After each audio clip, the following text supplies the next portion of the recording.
Presiden Prabowo, Anda adalah pemimpin dari seluruh rakyat Indonesia. Jangan hanya memikirkan tentang dunia internasional, asik masuk memuja-muji Trump. Trajektori negara ini semakin tidak jelas. Mau dibawa kemana kita? Pemerintah kali ini hanya ingin mencari kenyangnya sendiri. Jangan bermimpi Anda akan berkuasa lagi.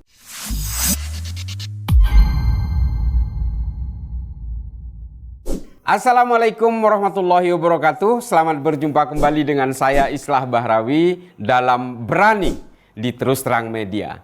Berani bicara, berani bersikap, dan berani menunjukkan independensi.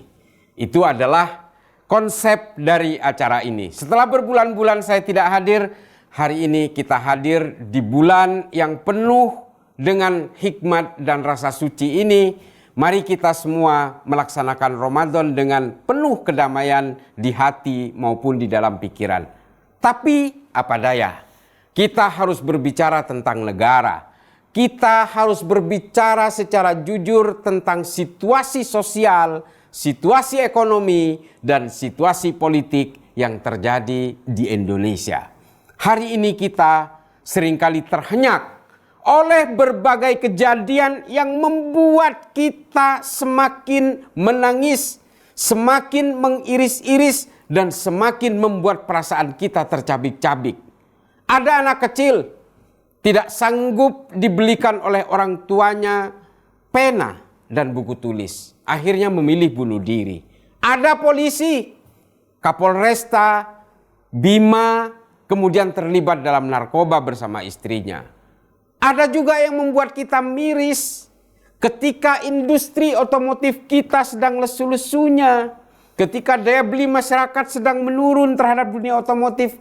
Pemerintah mengimpor 103.000 unit mobil Mahindra dari India. Dan ini akan menambah kerunyaman panjang dalam dunia industri otomotif kita. Dan kemungkinan besar akan melahirkan PHK-PHK berikutnya. Di mana industri otomotif kita ini adalah salah satu penyedia tenaga kerja dan penyedia lapangan kerja yang efek dominonya panjang sekali. Belum kita bicara tentang bagaimana tentara terlibat dalam berbagai bisnis hari ini. Entah keterlibatannya dalam MBG, dalam Koperasi Merah Putih. Dan kita tahu, kita hanya berusaha untuk seolah-olah kita tidak tahu. Padahal kita tahu bahwa pensiunan-pensiunan tentara hari ini terlibat dalam bisnis-bisnis perkebunan, kehutanan, sawit, pertambangan, dan seterusnya. Ini sungguh memilukan kita semua sebagai seorang anak bangsa. Bahwa pemerintah kali ini hanya ingin mencari kenyangnya sendiri. Mereka membuat program yang baik menurut pemerintah, tapi sebenarnya tidak baik untuk negara. Hak-hak dasar dari negara untuk berpendidikan, rakyat Indonesia harus memiliki pendidikan yang baik, fasilitas pendidikan yang baik, harus dirampas untuk program-program populisme yang hanya menguntungkan pemerintah, bukan negara. Kalau kita bicara negara, maka kita berbicara rakyat dan pemerintah. Kalau kita berbicara pemerintah, maka kita hanya berbicara tentang penguasa. Tidak berbicara tentang rakyat beserta seluruh elemen-elemennya. Saudara-saudaraku semua, negara kita ini semakin rentan oleh berbagai hal yang membuat kita tidak bisa lagi pura-pura optimistik. Karena kita hari ini memang harus jujur kita katakan kita pesimis dengan keadaan ini. Bagaimana Menteri Keuangan berbicara, bagaimana pihak istana mengeluarkan pernyataan-pernyataan yang hanya seolah-olah lip service saja. Belum kita bicara tentang Biro Pusat Statistik yang mengatakan pertumbuhan ekonomi sekian, tapi sebenarnya itu artifisial. Itu hanya hasil statistik yang ingin menutup-nutupi fakta dan realita ekonomi kita. Peringkat Indonesia diturunkan oleh Moody. Belum kita bicara hutang, belum kita bicara tentang peredaran uang kartal yang sebenarnya tidak terdistribusikan dengan baik di tengah masyarakat kita. Daya beli masyarakat kita hari ini sudah mulai memaksakan diri.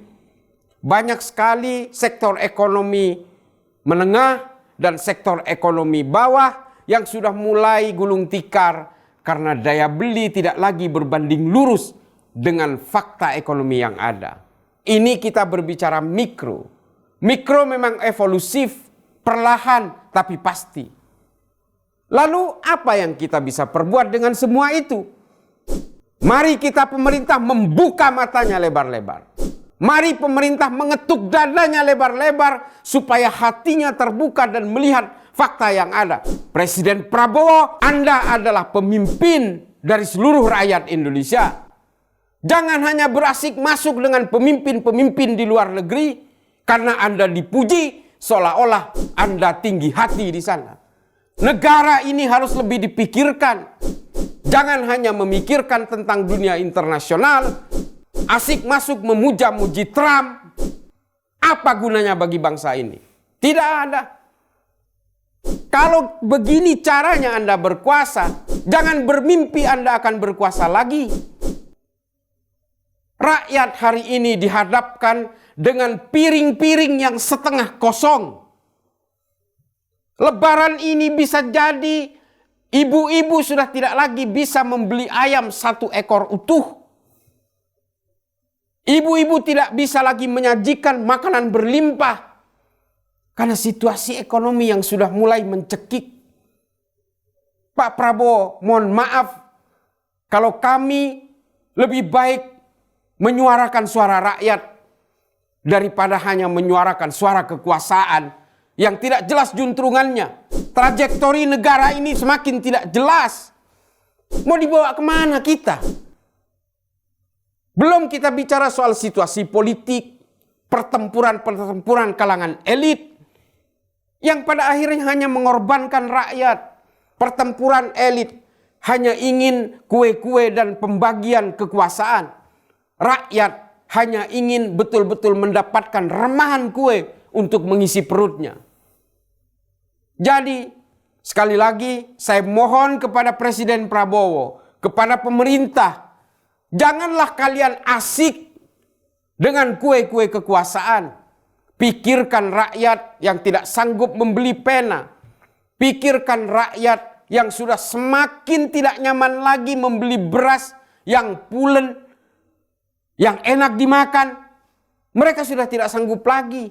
Datanglah ke bawah kalau tidak percaya. Kami semua ini berasal dari kalangan bawah yang merasakan bagaimana kehidupan belakangan ini yang semakin tidak nyaman.